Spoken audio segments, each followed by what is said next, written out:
자, 시청자 여러분, 오늘 셀프리온 얘기 좀 해볼까 하는데요. 2025년 1분기 실적, 이거 정말 놀랍지 않나요? 매출이 작년 같은 기간보다 무려 14.2%나 늘었어요. 네, 그 성장세 자체는 상당히 인상적입니다.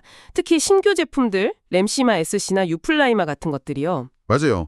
그 신규 제품 매출이 전체 성장의 거의 60%를 이끌었다고 하더라고요.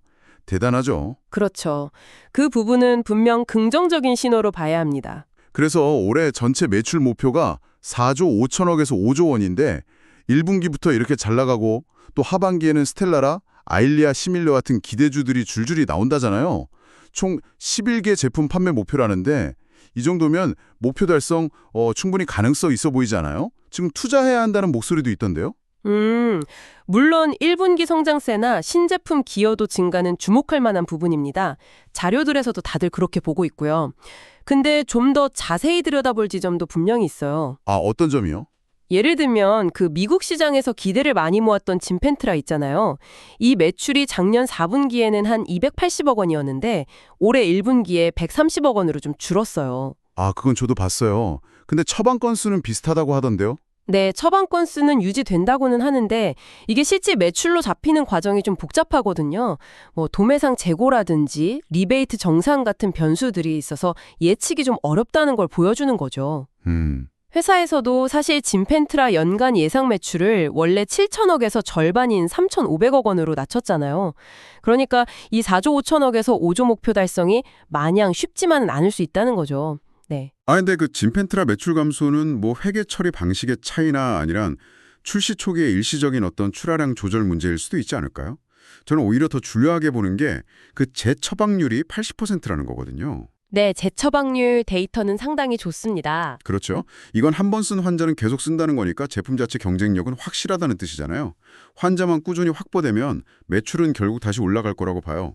그리고 또 하나, 원가율 개선. 이거 정말 대단하던데요? 원가율 개선 추세는 뚜렷하죠. 합병 초기에 63%였던 게 1분기에는 47%, 일회성 비용 떼면 45%까지 내려왔다고 하고 연말에는 자체 생산 원가 수준까지 낮추는 게 목표라고 하니까요. 기존 제품들 상각비 부담도 이제 거의 끝났다고 하고요. 램시마, 허주마 이런 거요? 한 400억에서 500억 정도? 네, 상각비 종류는 유럽 입찰 같은 데서 가격 경쟁력 확보에 도움이 될 겁니다. 그러니까요. 수익성 개선은 정말 확실해 보이고 그리고 임상 3상 간소화 소식도 있었죠. 이것도 개발 비용 줄이고 신제품 출시 빨라지는 데 좋은 소식 아닌가요? 네, 원가율 개선 추세나 임상 간소화는 분명 긍정적인 요인입니다. 그건 맞아요. 하지만 동시에 좀 봐야 할 게 그 생산 능력 문제예요. 생산 능력이요? 네, 당장 1분기 원가율이 예상보다 조금 높았던 이유 중 하나로 싱가포르에 있는 CMO, 그러니까 위탁 생산 업체 물량을 좀 썼다는 얘기가 나왔어요. 수요가 많아서 그랬던 거 아니에요? 그렇죠. 수요가 갑자기 늘어나면 자체 생산 시설만으로는 감당이 안 될 수 있고 그러면 이런 외부 위탁 비중이 늘면서 원가 부담이 다시 커질 수 있다는 거죠. 뭐랄까, 양날의 검 같은 거죠. 그리고 회사가 2030년까지 제품 40개 판매를 목표로 한다는데 그러려면 지금 생산 능력, 캐파라고 하죠. 이게 부족할 수밖에 없어요.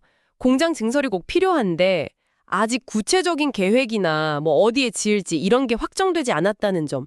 이것도 약간 불확실성이라고 할 수 있겠죠? 증설 계획이 아직 없다. 네. 그리고 또 하나. 미국 시장의 약가 인하 압력도 계속 부담이고요. 스테키만을 미리 가격을 낮춰서 영향이 적다고 하지만 진펜트라는 이미 10% 가격을 내렸잖아요.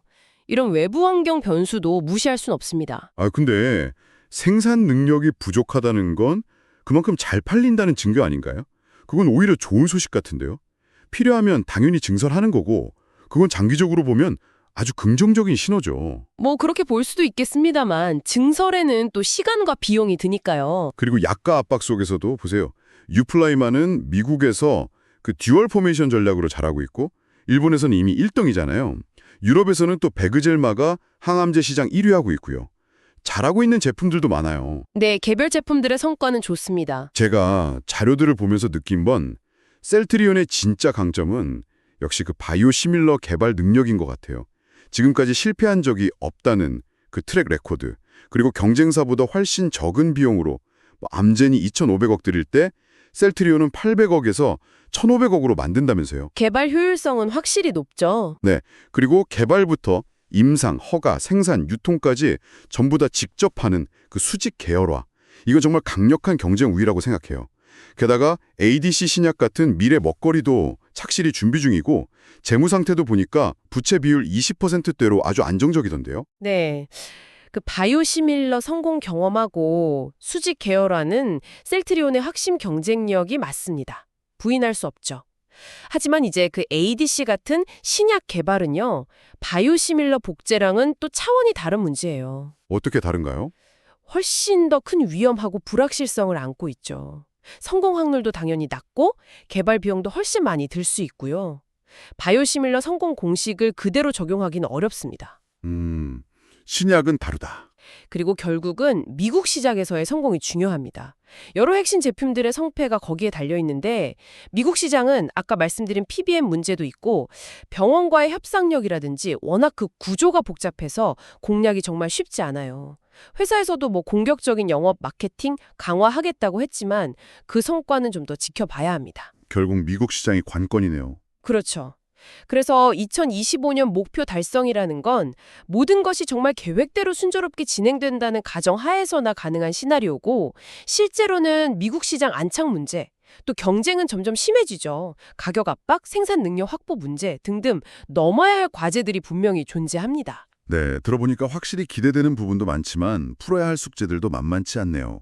정리해보면 셀트리온은 그동안 검증된 바이오시밀러 경쟁력을 바탕으로 이제 신약이라는 더 큰 성장 스토리를 쓰려고 하는 거군요. 단기적인 변동성보다는 이런 장기적인 그림을 봐야 한다는 의견들이 많은 것 같아요. 맞습니다. 강력한 성장 잠재력이 있는 건 분명하지만 동시에 그 계획들을 실제로 성공시킬 수 있을지에 대한 어떤 실행의 불확실성도 공존하는 상황이라고 봐야겠죠. 앞으로 몇 년간이 정말 중요할 텐데요. 기존 바이오시밀러 시장에서의 리더십은 지키면서 동시에 신약 개발에서도 의미 있는 성과를 내야 하는 어찌 보면 두 마리 토끼를 다 잡아야 하는 어려운 도전에 직면해 있습니다. 그렇죠. 두 마리 토끼를 잡아야 하는 상황. 네. 그래서 이 두 가지 목표를 모두 달성하기 위해서 셀트리온에게 앞으로 가장 중요하게 요구될 핵심 역량은 무엇일지 시청자 여러분도 한번 같이 고민해 보시면 흥미로운 시간이 될 것 같습니다.